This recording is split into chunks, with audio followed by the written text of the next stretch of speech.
¿Qué tal están? Muy bienvenidos una noche más a esta tarde-noche de debate. Como cada jueves les llevamos hasta sus hogares desde Guadalajara Media. Hoy queremos ir terminando ya el mes de junio y lo vamos a hacer hablando de trabajadores y también de empresarios. Vamos a analizar algunas de las últimas medidas que se han puesto encima de la mesa y que generan cierta polémica. Para hablar de cuestiones como el control horario o la subida del salario mínimo interprofesional, nos acompañan en plató Pedro Toledo, gerente de la asesoría Pedro Toledo. Gracias por acompañarnos. Gracias, Rosa. Un amigo de la casa, todos son amigos de la casa. Cipriano Ramiro, secretario general de UPA Guadalajara. Buenas noches. Hola, buenas noches. Y en el otro lado nos acompañan Agustín Carrillo, director del Departamento Jurídico de COC Pyme Guadalajara. Buenas noches. Hola, buenas noches. Y también Miguel Ámez, director tecnológico de la Academia Cervantes. Buenas noches. Buenas noches. Con ellos vamos a hablar de cosas de las que ustedes hablan a diario en la barra del bar, en cualquier reunión familiar desde hace unas semanas. Vamos a empezar hablando del control horario y lo primero que vamos a hacer es escuchar unas declaraciones que hacía la semana pasada la ministra en funciones de Trabajo, Migraciones y Seguridad Social, Magdalena Valerio, en una visita al Observatorio de Lleves con su compañero, el ministro también en funciones, Pedro Duque. A preguntas de los medios de comunicación se refería así a cómo va a ser, cómo se está implantando el control horario y consideraba que iba a ser beneficioso para todos. Bueno, ¿cómo se está recibiendo?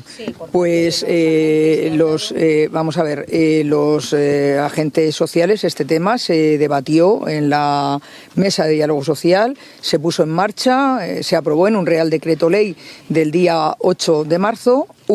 Se publicó el 12 de marzo, hubo 2 meses de vacatio legis que se denomina para entrar en vigor la norma, para que las empresas se fuesen adaptando. Las que no tenían registro horario, que muchas empresas en este país ya tenían puesto en marcha el registro horario, y bueno, pues las empresas que no lo tenían, pues lo tienen que poner, sencillamente. Como había algunas dudas y nos plantearon dudas, salieron unas instrucciones, una guía de uso, de puesta en marcha, y también se han aprobado unas instrucciones para la inspección de trabajo que se publicarán próximamente. Así que nada, pues lo han acogido como lo tienen que acoger. Es una norma que está en vigor. Por cierto, que justo 2 días después de la entrada en vigor, entró en vigor el 12 de mayo, el 14 de mayo exactamente salió una sentencia del Tribunal de Justicia de la Unión Europea diciendo a todos los Estados miembros que era obligatorio poner en marcha estos sistemas de registro horario. ¿Por qué? Porque son buenos para los trabajadores y trabajadoras, para la prevención de los riesgos laborales, para la conciliación de la vida laboral, familiar y personal, también para que evidentemente si se hacen más horas se cobren las horas que se hacen fuera de lo que es el contrato.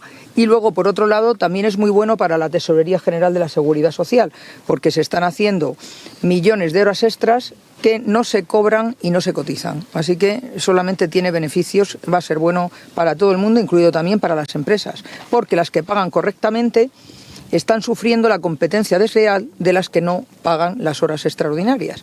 Así que bueno, yo creo que va a ser muy beneficioso la puesta en marcha. Esta era la valoración que hacía en Guadalajara, insistimos, hace unos días la propia ministra en funciones de Trabajo, de una medida cuanto menos polémica y que genera tiras y aflojas entre unos y otros y horas de conversación. Vamos a valorar todo lo que ha dicho la ministra y poner encima de la mesa las opiniones de todos, pero lo primero que os pido es una valoración general de la norma. ¿Qué os pareció cuando supisteis que esto del control horario, el registro horario, como lo queramos llamar, se iba a llevar a cabo y iba a ser obligatorio en todas las empresas, independientemente de su tamaño? Agustín. Bueno, nosotros desde COC Pyme ya conocíamos esta norma, sabíamos que tarde o temprano iba a salir. Lo conocíamos porque esto viene de una directiva comunitaria en donde los demás países ya lo tienen implantado. España era el único país que no lo tenía implantado. Esta famosa sentencia que hace referencia a la ministra es de un pleito precisamente español, donde una central sindical, bueno, pues a través de recurre al TSJ, al Tribunal Superior de Justicia de las Comunidades Europeas, para ver si aquella normativa derogada por el Tribunal Supremo podía ser implantada. El problema es que en todos los países europeos esta implantación es mucho más flexible de que la que tratan de implantar aquí.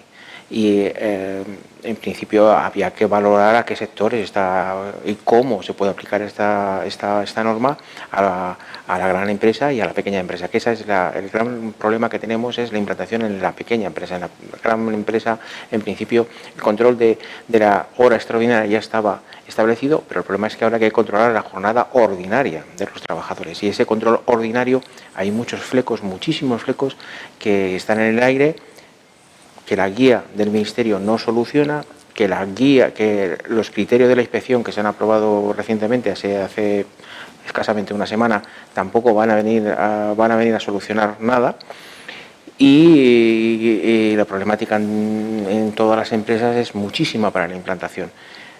Indudablemente puede que haya empresas que tengan alguna hora extra de más, pero seguramente que será muy fácil regularizar ese sistema, pero implantar un sistema de control horario tan estricto como quieren implantar va a ser complicado y difícil de asumirlos por las empresas. Pedro.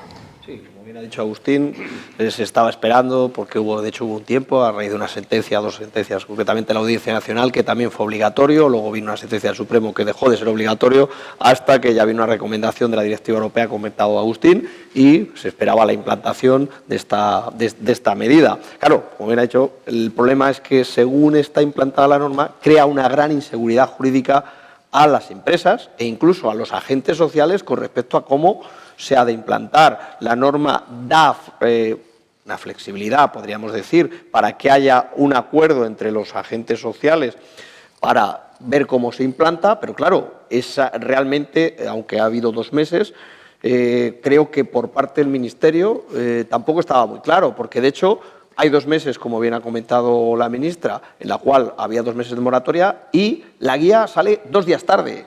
Ha habido 2 meses. Después de esos meses. Después, o sea, ya sale una vez que está implantada. Y luego la guía tampoco viene a aclarar todo, de hecho, aclara muy pocas cosas. Es más, en alguna reunión mantenida con el director de la Inspección de Trabajo a nivel regional aquí en Guadalajara, pues hay cosas que, aunque ha salido ya los criterios técnicos que salió la semana pasada, como bien ha comentado Agustín, que tiene que llevar la inspección, es que no está claro. ¿Qué pasa? Que aunque la empresa, el empresario, lo quiera llevar perfectamente, hay cosas que realmente se desconoce cuál es la manera correcta en que se debe llevar. Todos tenemos un criterio, yo puedo tener el mío, Cipriano puede tener el suyo, Miguel o Agustín, incluso tú, pero claro, no sabemos si es el mismo criterio que puede tener la inspección o no, y si el criterio que puede tener la inspección en Guadalajara puede ser el mismo que tenga en Málaga, o que tenga en Granada, o que tenga en función Barcelona. del inspector que toque. Exacto. Y entonces,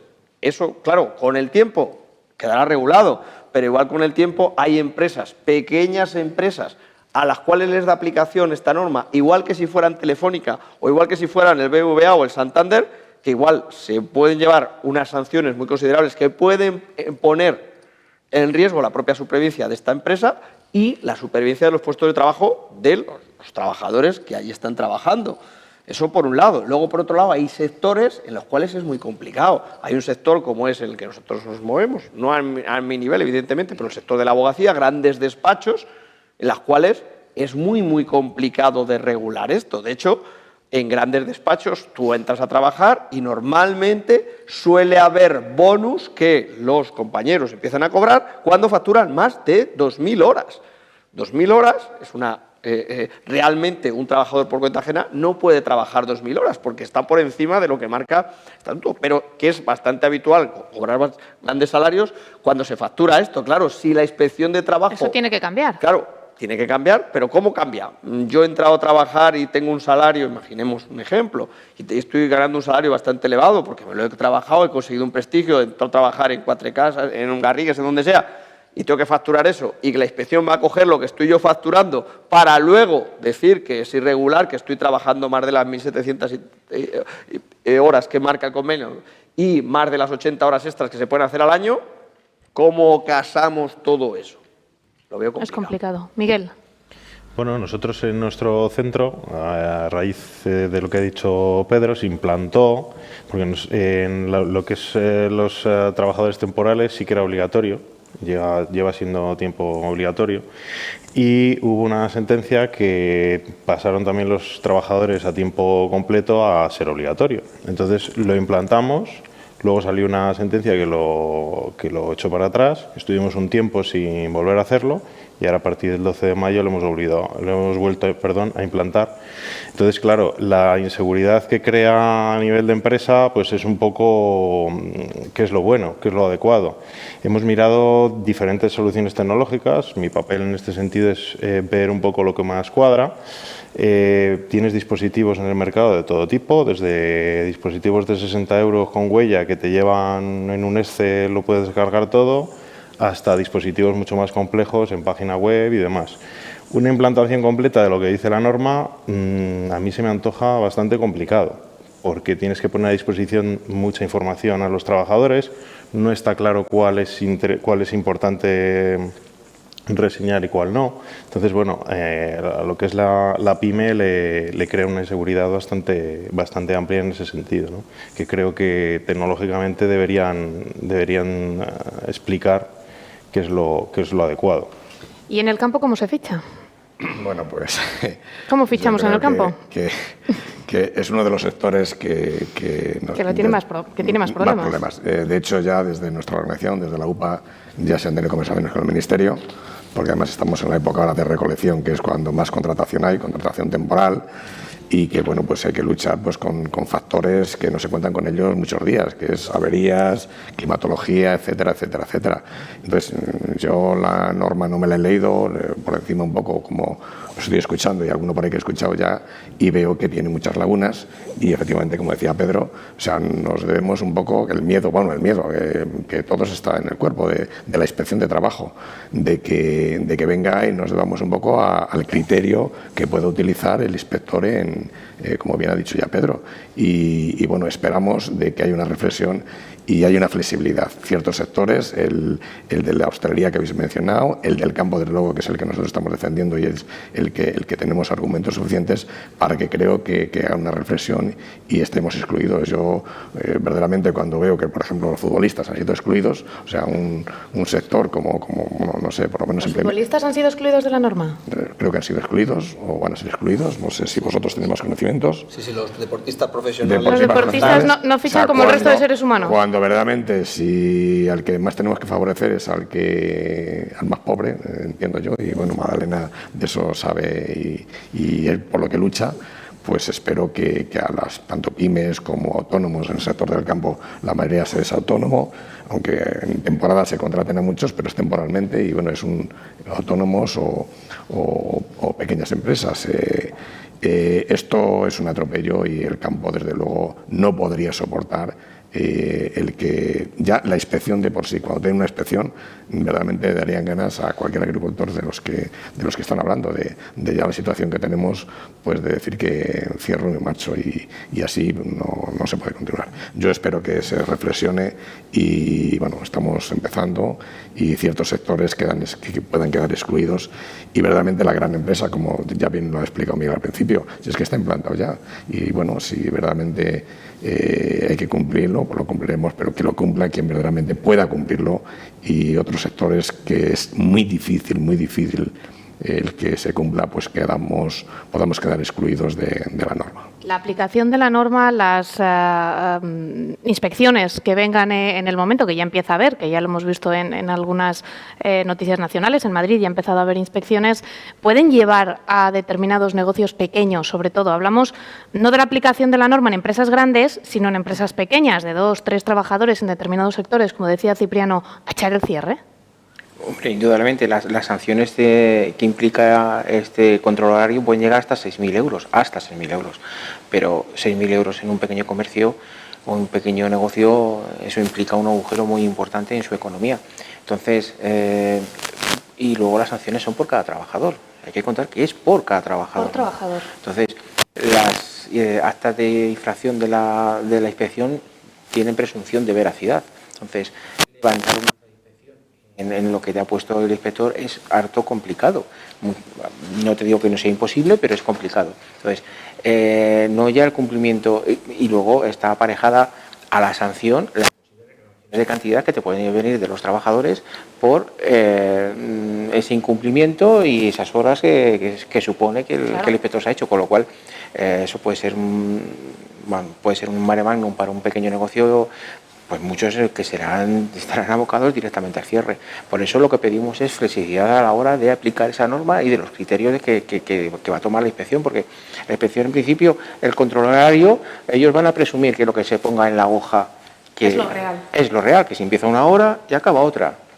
Si el empresario no ha sido diligente en poder ir apuntando aquellas pausas, aquellos momentos en que no se consideran como es trabajo efectivo, pueden salir jornadas muy amplias, y si el inspector se ciñe directamente a lo que pone la hoja de inicio y de final, la sanción está servida. O sea, que hay que llevar entiendo de tus palabras que hay que llevar como dos apuntes diferentes, dos hojas de apunte diferentes, una la que hacen los trabajadores y otra la que hace el empresario. No, el apunte es el mismo, es cuando se inicia y cuando se finaliza, pero en el medio hay muchas pausas o hay momentos que no es trabajo efectivo, es decir, que no computa a la hora de la jornada que marca el convenio. Eso hay que reflejarlo, porque el inspector, si tú no pones nada, hora de inicio a las 8, hora de acabar... Hora de salida, suma y fin. Fin. Jornada diaria, 10 horas, y ahí ya te estás pasando de jornada.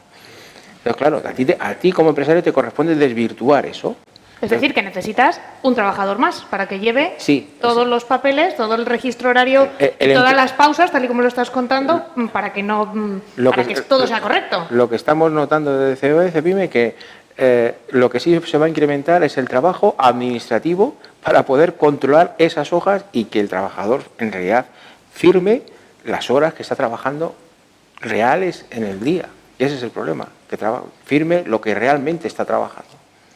Pedro, sí. Que comentaba Agustín, un ejemplo muy claro, nosotros nos llamamos bastantes clientes al despacho. Oye, mira, que es que tengo un trabajador que por razones del autobús baja al polígono y es que, claro, pues no va a estar en la calle. Viene y entra aquí. Cuando entra, igual se está tomando un cafetito, llega a las 8 menos cuarto y pone que entra a las 8 menos cuarto, cuando realmente empieza a trabajar a las 8. Pues claro, el empresario tiene que vigilar que ese señor ponga que es a las 8, porque ¿cuál es el tiempo de trabajo efectivo? Es cuando el trabajador está en su puesto de trabajo y a disposición del empresario para prestar sus servicios, no es antes. Claro, si llega a las 8 menos cuarto todos los días porque el autobús le deja menos 20, ¿qué hace el empresario? Dice, no, mira, te quedas fuera, no sea que venga un inspector, te vea que estás todos los días a las 8 menos cuarto y está el tío leyendo el marca. Porque tampoco puede estar dentro sin fichar. Claro, tú imagínate que está dentro y no ha fichado. Y llega el inspector y se pasa todas las mañanas por allí y le está viendo todas las mañanas. Y luego le pide las hojas y ha puesto que está a las 8. Claro, dice, no, si es que tú vienes a las 8 menos cuarto todos los días. No, pero estoy viendo el marca. O el trabajador se asusta porque viene el inspector, o no se asusta. Va con la picardía de decir, yo meto cuarto de hora todos los días, 15 minutos al día. Imagínate lo que puede ser a lo largo de 200 y pico días. Lo que puede ser, primero la sanción por el trabajador, los 6.000 euros. Luego el pago al trabajador de esas horas extras. Y luego las cotizaciones que pueda haber. Claro, tú eso en una pequeña empresa con 2, 3 trabajadores, la aguanta que le pegas a la empresa, que es que la hundes por completo. Pero otra cosa más, con lo que bien ha dicho Agustín, el tiempo de trabajo efectivo. Hay convenios en el cual el bocadillo es tiempo de trabajo efectivo y otros que no. Claro, si no es tiempo de trabajo efectivo a la hora del bocadillo, pues ahí hay que poner paro tal o no paro. Parece ser que la inspección dice que sí que se puede acumular pausas, pero ¿qué hace? Pone al final que acumula pausas que ha estado 30 minutos parado, 15 minutos o hasta el tiempo del bocadillo porque no ha fichado intermedio y claro, llega el inspector y dice que no se lo cree. Que pueda ser el caso. Y claro, ¿y tú qué haces con la inspección cuando te dice que no se lo cree? Cipriano. A mí me gustaría apuntar que ahora que están tanto luchando por la fijación de población en el medio rural, los pueblos que se quedan despoblados, creo que la mayoría de pequeñas empresas, de autónomos, están en los pueblos, no solamente el sector agrario, el sector primario y el sector secundario, sino que muchas pequeñas empresas de servicios están en los pueblos. O sea, ¿cómo vamos a fijar población con este tipo de medidas? Es que es ya desmoralizante, o sea, ya voy a entrar a que se pueda y se lo permita su economía pagar los 6.000 euros. Pero es muy desmoralizante. Yo conozco personalmente ya gente que las sanciones le han desmoralizado y la burocracia les aburre. A mí en el sector nuestro, y tengo hasta familia y mis hijos, algunos que se han incorporado, lo que más y peor pueden llevar es la burocracia. No la soportan la burocracia. Y esto es pues una burocracia más, es un puesto de trabajo más o alguien que tiene que estarte llevando pues toda la relación de horarios, etcétera. O sea, esto es más desmoralizante que nada. Es decir, tenemos ya una burocracia creada enorme, pues en nuestro sector, con el tema de ayudas, con el tema de que cada vez se nos pide más, y es verdad, sobre todo en la industria, en el sector secundario de la trazabilidad del producto, pero ya se nos mete esto y es pues desmoralizar por completo al trabajador o al empresario o al autónomo, que es lo que peor se puede tener una persona, la desmoralización. Entonces, yo espero que esto se lo tengan en cuenta, que no se fija población con ayudas y ayudas y ayudas. Sabes que hemos hablado alguna vez de las ITES, los 500 millones de euros que se ha presumido desde Castilla-La Mancha, que iban a ser, pues bueno, pues como la panacea para fijar población. Y muchas veces no es cuestión de presupuesto, es cuestión de que dejen trabajar, nos dejen trabajar. Incluso en el sector del campo, seguramente que se hace una encuesta, muchos de los trabajadores, ahora que están con las cosechando y son trabajos temporales, muchos de los trabajadores no lo quieren. No lo quieren, o sea que el propio trabajador no quiere el control porque están acostumbrados a ciertas libertades, llegan a un acuerdo con su nómina, que no, esto no quiere decir que lo que decía Madalena ahí, que no sé si en algún caso ya se está pagando normalmente las horas, las extras y se refleja en nómina, porque son acuerdos que el propio trabajador pues lo exige y se le hace reflejar en nómina las horas extras. O sea, yo también el objetivo, si es el que puedan hacer una recaudación mayor, tengo mis dudas. Y sobre todo que reflexionen y tengan en cuenta que la fijación de población en el medio rural no le va a favorecer para nada, todo lo contrario. Miguel.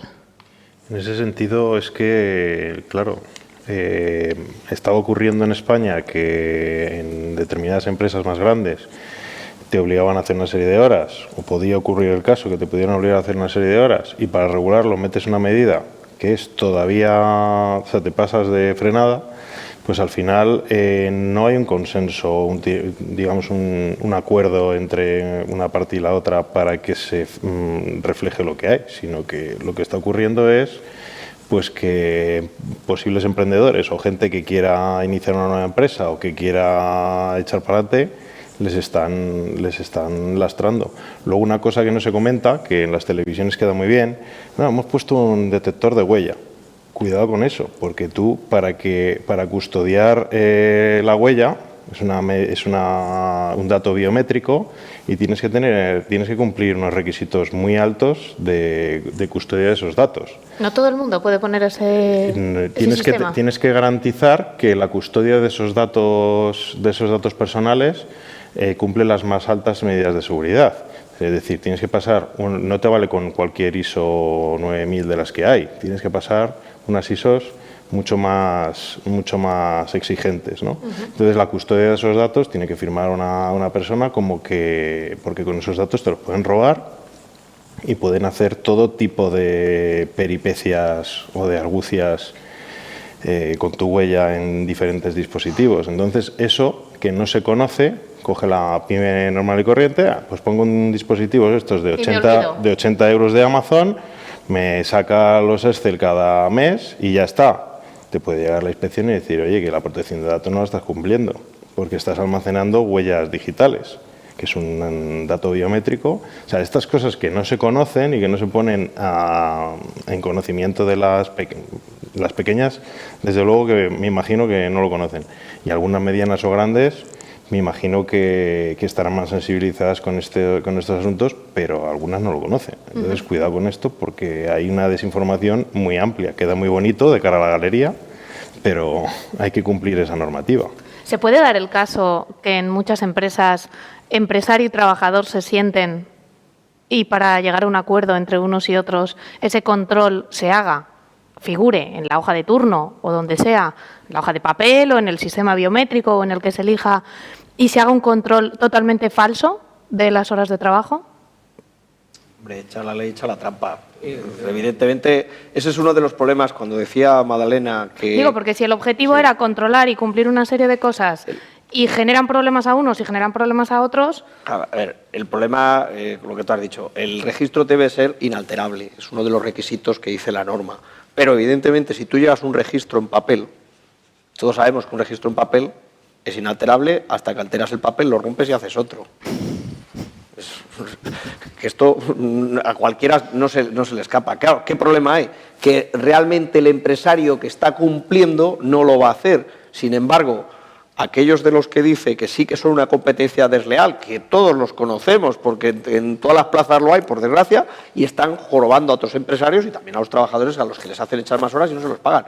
Esos son precisamente los que van a usar estas argucias. ¿Por qué? Porque es así de sencillo. Cogen... En fin, tampoco vamos a dar ideas. La sentencia que alude Madalena es una sentencia que también hace referencia a los criterios de la inspección. Alude a 3 criterios: que sean fiables, que sean transparentes y que sean objetivos. Entonces, eso es lo que quiere la inspección sobre los registros horarios. Pero ¿qué es lo que pasa? Que eso también, desde el punto de vista del trabajador, supone un control de su actividad. Entonces, entendemos que también va a haber problemas dentro de la empresa, fricciones entre empresario y trabajador en ese control, porque si hasta ahora había pactos más o menos, bueno, tú te vas a tomar un café, tardas cuarto de hora, 20 minutos, más o menos, digamos de pequeña a media empresa.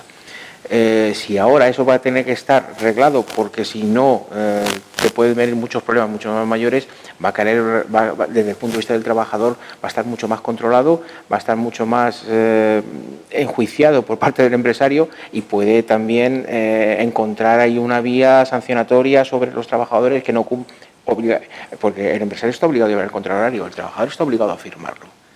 Si no, será motivo de sanción también. También. Claro. El empresario tiene el poder organizativo, puede sancionar al trabajador si no quiere firmar ese control horario, porque él está obligado por normativa estatal a hacer ese control horario. Son muchas cosas que van a empezar a surgir, muchas cosas que van a acabar en los juzgados, muchas cosas que van a enrarecer mucho los centros de trabajo. A mí también me gustaría añadir el que, bueno, al final nosotros en el sector nuestro estamos pues no siendo competitivos, es decir, nos vienen productos, ahora que está con el cereal, no solamente el cereal, sino los productos en general, de que no estamos siendo competitivos. Entonces, esto va a encarecer también, esto va a encarecer el producto. Si ya no somos competitivos y se toman estas series de medidas, ¿cómo vas a sacar nuestro producto? Yo creo que se tendrían que fijar más en los mercados si verdaderamente quieren pues, fijar puestos de trabajo y crear puestos de trabajo, aunque sean temporales, es también mirar la competitividad. Y la competitividad, ojo, que estamos ya al límite, o sea, nuestros están vendiendo productos por debajo del coste de producción. Ojo también, o sea, porque aquí sobre la mesa todo muy bonito, pero después hay que producir y hay que vender. Somos competitivos España, en el sector agrario y ganadero no estamos siendo competitivos y estamos ahora pues manteniéndose muchos con la ayuda que se va a ver un recorte importante en la PAC ya de este nuevo periodo y ojo a ver dónde vamos a mirar un poco el futuro, pero el futuro no muy lejano, el futuro inmediato de aquí a 4 o 5 años. O sea, que es otro de las reflexiones que a mí me gustaría que también desde nuestra organización se está transmitiendo ya también al Ministerio de que se nos excluya este sector nuestro, que es el que se ha solicitado y bueno, al margen de otros que creo que estarían en la misma situación. En la misma situación. Porque no vamos a dejar de ser competitivos con tanto gasto como va a suponer ya el carecimiento del producto con toda esta serie de medidas que se están tomando. Vamos a hacer nosotros un alto en el camino, nos vamos a publicidad unos minutos y a la vuelta seguimos hablando de este control horario y también de cómo ha afectado o cómo puede afectar esa otra medida anunciada hace también unos meses, esa subida del salario mínimo interprofesional. No se vayan hasta ahora.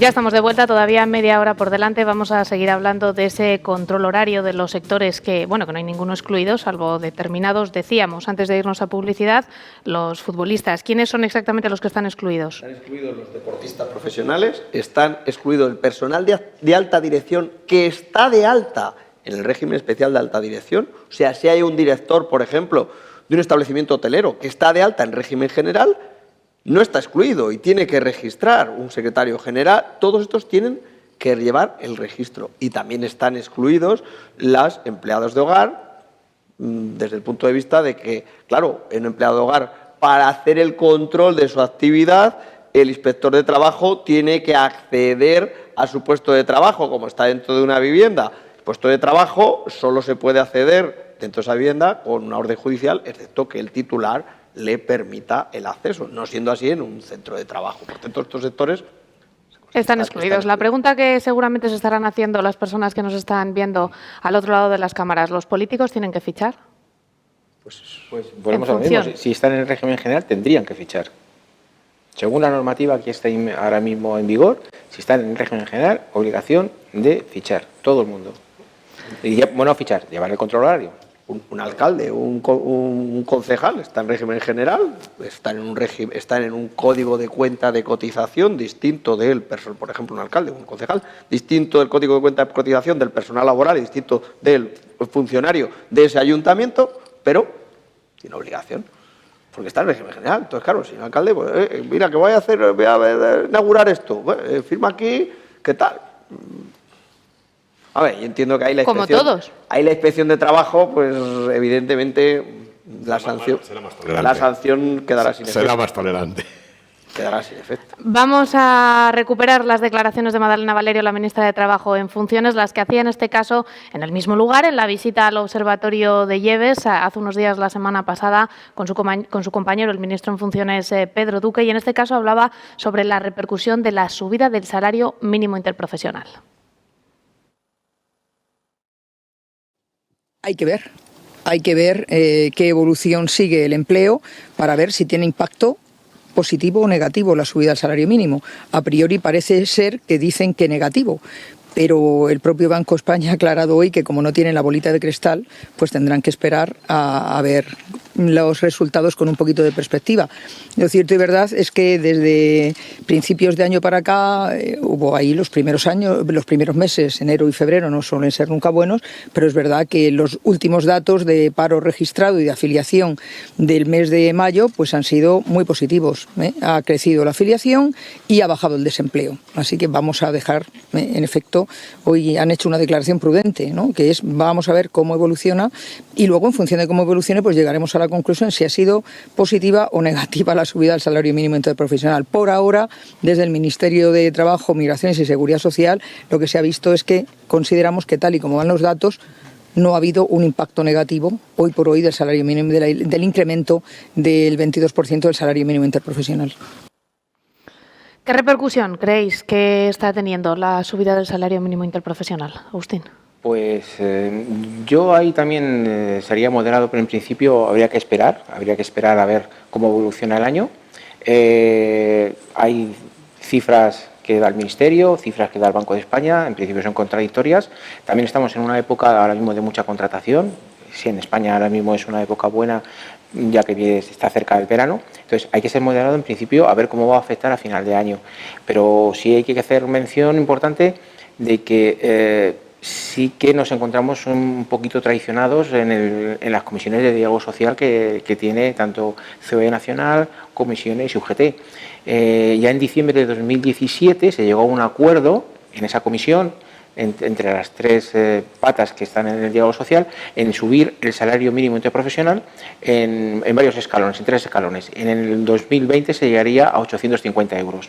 Bien, posteriormente, en agosto de 2018, se llegó también a un acuerdo en recomendar a los convenios colectivos que se firmaran antes de 2020 que cualquier categoría que se firmara en los convenios no estuviera por debajo de los 14.000 euros, superior a los 12.600 que tenemos ahora.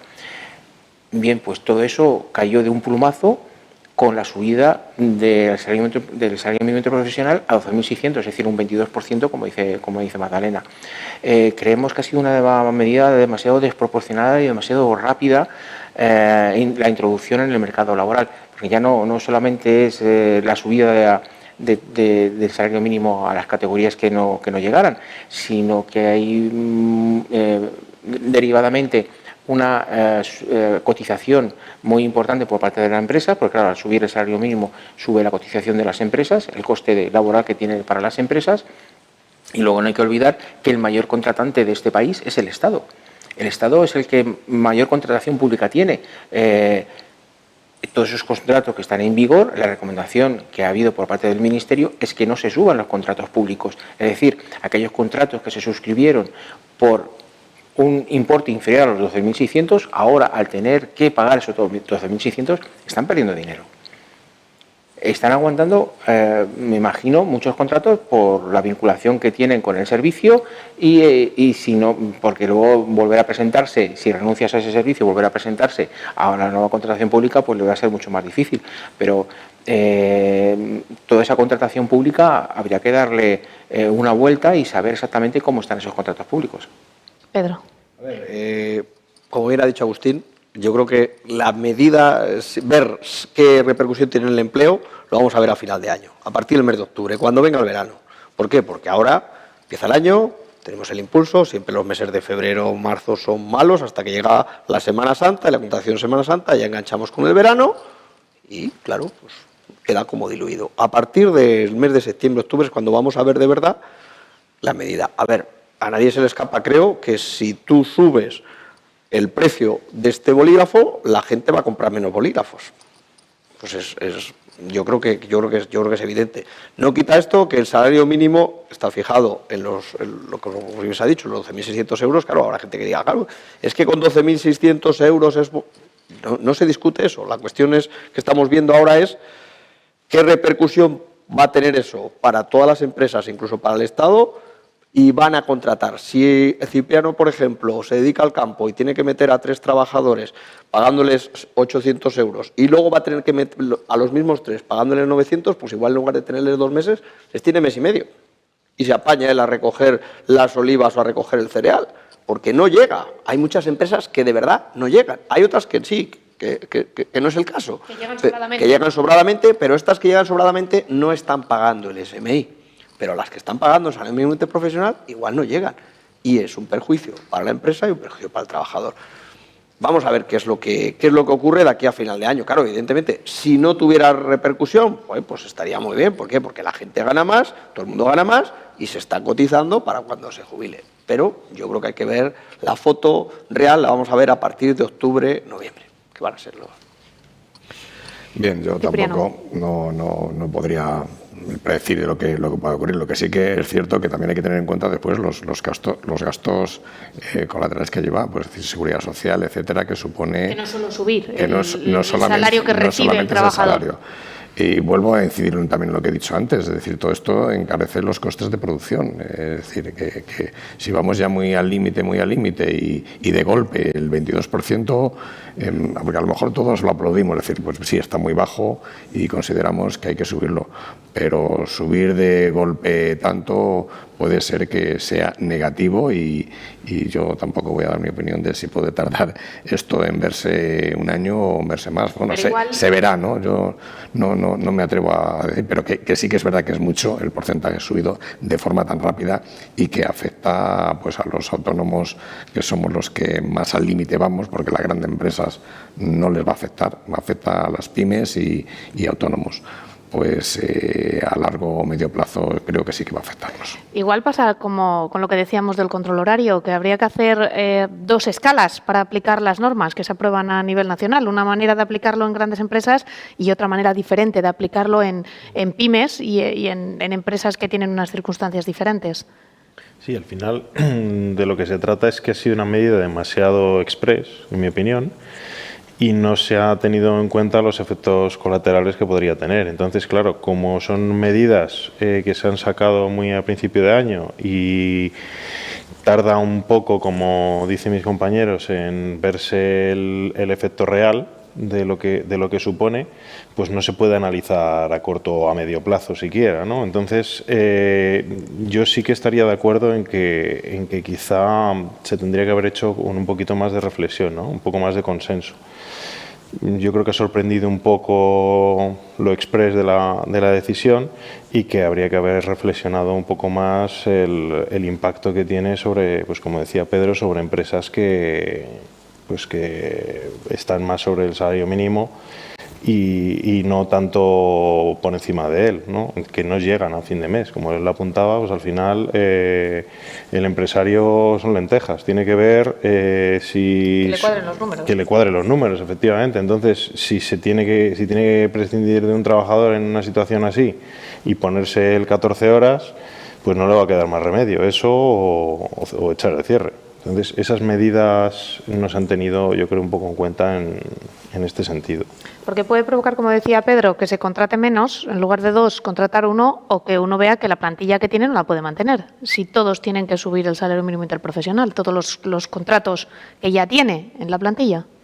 Hombre, aquí en Guadalajara, la verdad es que trabajando por convenio colectivo a categorías a 12.600, salvo yo creo que limpiezas, el convenio de limpiezas, los demás convenios estaban bastante por encima.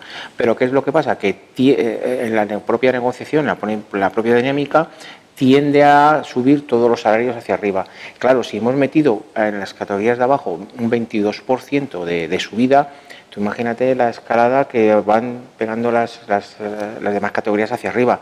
Entonces, esa tensión inflacionista que tira sobre los convenios, hombre, todo el mundo quiere ganar más, pero el buen convenio es el que está equilibrado. No porque un convenio se gane mucho, es un buen convenio, porque al final ese convenio deja de aplicarse. Se busca de otra manera, como está pasando aquí con el tema de la logística, que hay un problema muy importante con la logística de Guadalajara. Por eso, porque es un convenio caro. El convenio de logística es un convenio caro, es un convenio que se están buscando las maneras para poder desvirtuarlo y nos está trayendo muchos problemas aquí en la provincia de Guadalajara. Por eso en los convenios hay que buscar un equilibrio. Entonces, esto rompe ese equilibrio y tira hacia arriba todas las demás categorías.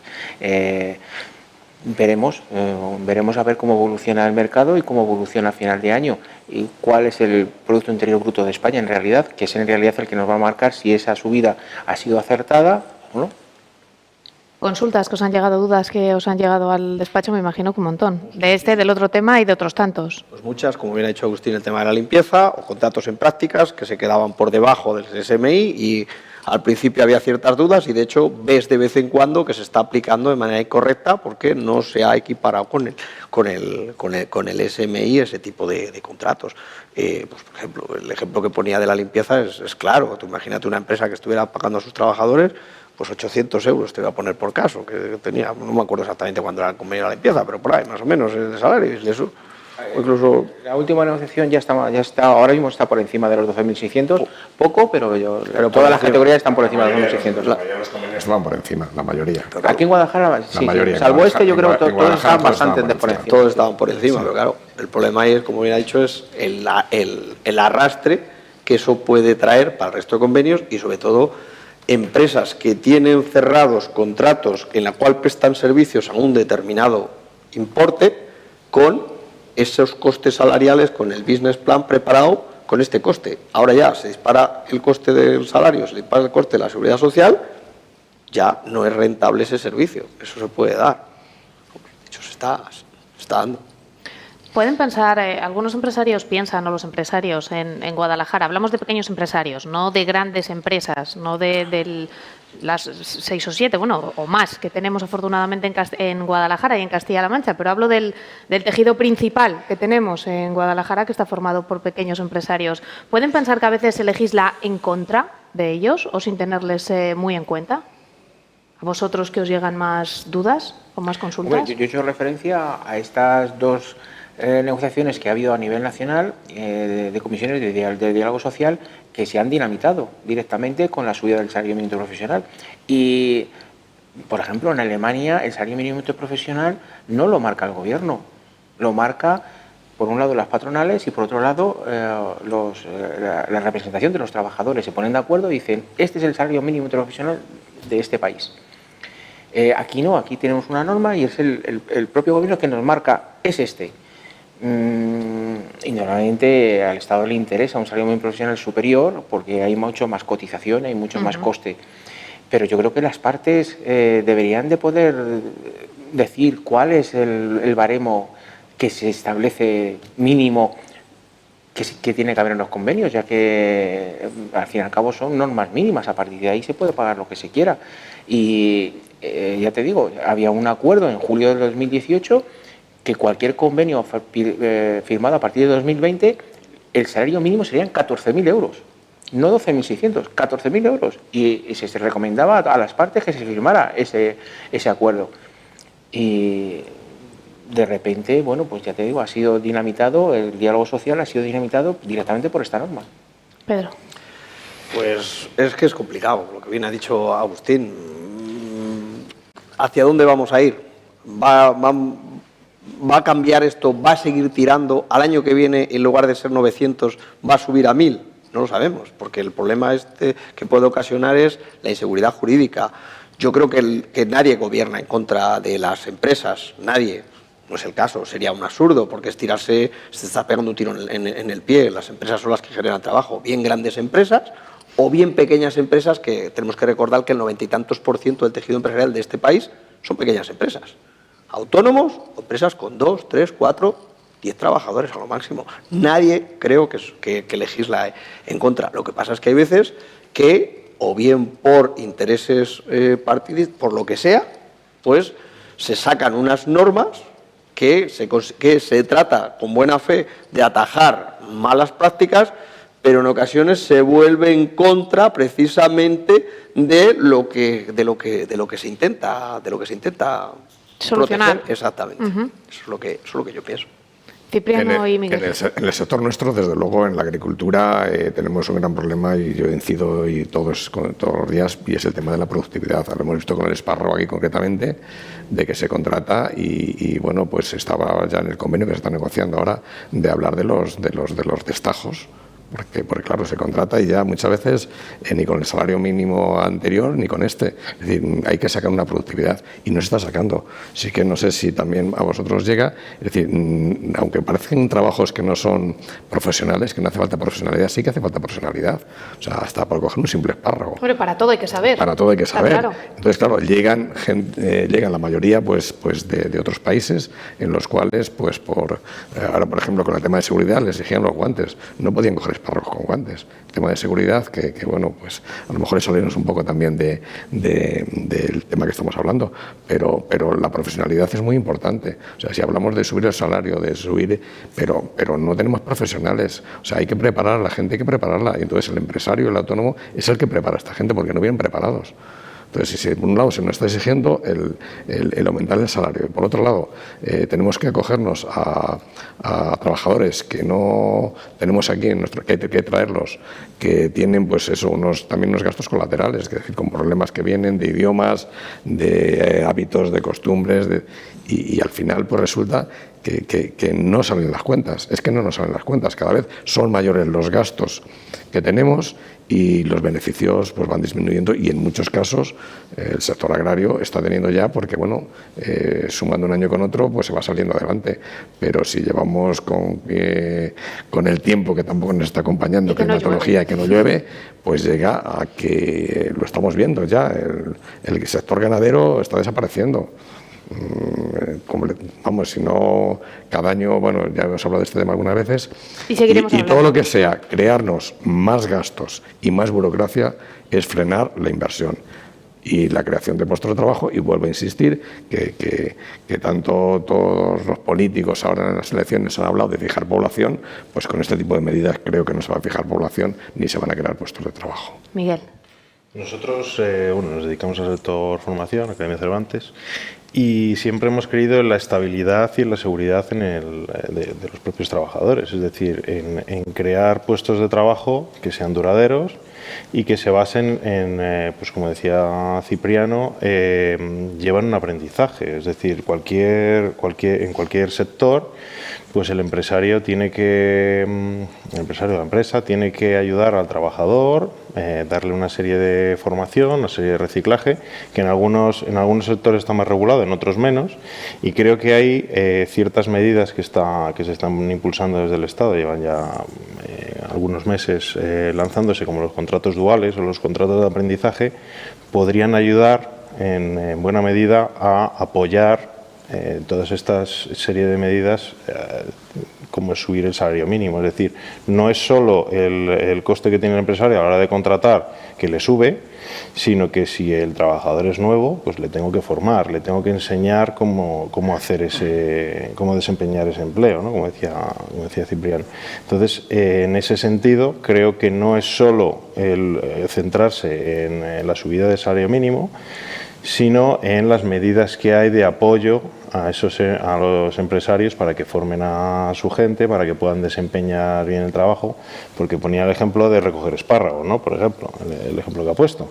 que todo tiene que estar profesionalizado. Entonces, si yo, por ejemplo, que no sé nada del sector, tardo en recoger un espárrago 1 minuto y medio, pues igual no es rentable absolutamente para nada, ¿no? Y si ese tiempo se puede reducir y producirse mucho más, pues claro, eso siempre ayuda, ¿no? Entonces, creo que no es solo el paquete de medidas del salario mínimo, sino que en ese coste también hay que tener en cuenta otros costes asociados y ayudar desde las empresas de formación y las empresas y la parte del Estado de generación de empleo a las medidas de producción.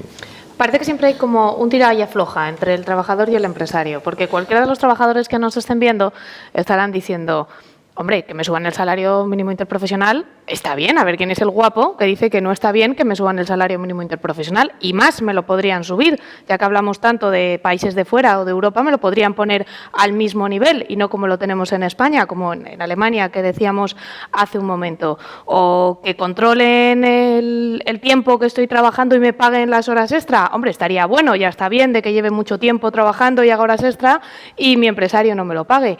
Pero por parte del empresario está la otra moneda, que es de lo que venimos hablando a lo largo de toda esta hora. ¿Cómo llegar a un equilibrio en el que trabajador y empresario no sean contrarios, no estén enfrentados y se busque el bienestar para todos, para el trabajador y también para el empresario, que no deja de ser también otro trabajador? Lo he dicho antes, perdona un poco que ha sido el primero que intervenga. Sí. La productividad. Que a lo mejor en el sector, yo algunas veces, y todos lo hemos vivido en el sector funcionariado, ¿no? de la administración. O sea, es injusto. Estamos viendo, los que a lo mejor nos movemos en una consejería o en un ministerio, de que ahí siempre te diriges al que te va a solucionar el problema. Y de otros pasamos. Y es injusto de que estén cobrando el mismo sueldo. O sea, a lo mejor habría que hacer también y sugerirles, ahora con tantos cambios, una reforma de la administración. Y ahí estaría la productividad, que también es complicado, a lo mejor, pues porque dentro de la administración todo es complicado. Pero bueno, y en el sector privado nosotros estamos haciendo con el convenio del campo, que este año lo hemos estado negociando, de que no se ha firmado todavía, pero ya hay en otras comunidades, en otras provincias, el que sea por productividad. El salario por productividad. ¿Qué ponéis? Tiene también, pues... Es complicado, sus complicaciones. Es complicado. Tiene sus complicaciones. Pero, claro, hay que un poco también estudiarlo y verlo. Es decir, hoy si queremos mantener en nuestro sector, mantener el campo productivo, tiene que ser con trabajadores que, como decía también Miguel, estén preparados, que los tenemos que preparar nosotros. No vienen preparados, no nos vienen preparados, los tenemos que preparar. Esto es un coste añadido. Hay veces que, vuelvo al espárrago que hemos tenido, el que ha tenido varios trabajadores ha tenido que coger una persona suya de confianza, pues para solucionarles sus problemas que tienen de sanitarios, de banco, de problemas personales, familiares que tienen. O sea, tiene que coger una persona o dos y tenerles, pues, para solucionar los problemas de los trabajadores. Eso no está contemplado ni en convenios ni en nada, pero sí para que se tenga en cuenta desde las administraciones, sobre todo con los emigrantes, que es con los que más les ocurre. ¿Qué opináis los demás 5 últimos minutos del programa? Yo lo que ha comentado Cipriano de la productividad, veo complicado objetivar la productividad en muchos sectores. Muy, muy complicado, porque prácticamente hay sectores en los que es prácticamente imposible. Sería lo suyo que hubiera un consenso entre empresa y trabajador. Muchas ocasiones hay veces... trabajador y gobierno, cuidado, gobierno. Y políticos que ponen las normas. Se me había olvidado una pata muy importante en esta historia. Sí, porque muchas veces, por ejemplo, antes cuando estábamos hablando del control horario, parece que solo era el empresario el que está en contra. Es que el trabajador también está en contra, porque igual hay veces que me tienen que geolocalizar para hacer el control. Y yo soy trabajador, por ejemplo, en ese caso, y no me interesa, no quiero que se me geolocalice. O en ocasiones yo, trabajador, estoy cobrando horas extras y las estoy cobrando, que eso da bastante, y estoy haciendo 200 horas extras al año y se me están pagando. ¿Cómo? Pues me pone bonus y tal. Claro, si llevamos un registro de esas horas, ya no puedo tener más de 80 horas al año. Y ya yo, trabajador, me quejo de esto y tengo la conflictividad que hablaba antes Agustín. Eso está ocurriendo, ¿eh? Eso está pasando a día de hoy. Eso ocurre. Entonces, claro, ¿cómo? Llegar a un consenso es muy complicado, porque estas medidas que parece que tal no van en contra de la empresa, en contra del trabajador, pero en ocasiones se perjudica a uno y se perjudica a otro. Miguel. Yo creo que hay que agilizar, por lo que decía Agustín, que había una planificación entre COE y los diferentes sindicatos, habían llegado a un consenso hacia 2020 para llegar a un salario mínimo, y eso se dinamita por parte del Estado. Al final, si tú no dejas que el diálogo entre las dos partes fluya, pues lo que te puedes encontrar son medidas que no lleven a medio o largo plazo, que lleven a un callejón sin salida, porque los que mejor saben del caldo de cultivo en el que se está desarrollando todo son ambas partes, ¿no? Entonces creo que hay que incentivar el diálogo para que se pongan de acuerdo, y luego desde el Estado obviamente apoyar que esos consensos, esas medidas a las que lleguen se lleven a buen puerto mediante leyes que muchas veces se piden desde ambas partes, que apoyen esas medidas tan urgentes en determinados sectores. Entonces, sin un consenso yo creo que es muy complicado. Agustín. Sí, yo apoyando a lo que está comentando Miguel, yo creo que deberíamos hacer o intentar fomentar la cultura del diálogo social. Donde debe ser muy importante la autonomía de las partes. Hay que escuchar a las partes, a las partes es una cara de la misma moneda, empresarios en un lado o trabajadores en otro, pero es la misma moneda. Entonces, hay que fomentar esa cultura social de negociación, tanto por parte de la empresa como por parte de los trabajadores, bien con la representación unitaria que tengan a través de las centrales sindicales, bien de la representación que tengan de los delegados de personal, pero es la única manera de poder avanzar y de que ese consenso sea efectivo y que el pacto sea productivo tanto para unos como para otros. Y normalmente la empresa siempre va a tener los grandes hándicaps de poner por delante la productividad, reducir los costes que les influyen directamente en los costes laborales, pero el trabajador también tiene que comprender que es parte de la empresa, que esa empresa no sobrevive sin él, y el empresario es el que le está dando trabajo para poder sobrevivir. Entonces, por eso es muy importante el consenso y el diálogo social entre las partes. Pues lo vamos a dejar aquí en esta ocasión. Muchísimas gracias a los cuatro por esta tertulia para analizar algunos de los asuntos que nos afectan a todos, empresarios y trabajadores, de una u otra manera y que generan polémica y están al pie de la calle. Pedro Toledo, Cipriano Ramiro, Miguel Ámez y Agustín Carrillo, gracias por acompañarnos en esta noche. A todos ustedes, gracias una vez más también por acompañarnos, por estar siempre pendientes de lo que les contamos. Seguiremos muy pendientes de la actualidad que haya para contarles y para analizarla en la mesa como hacemos cada semana.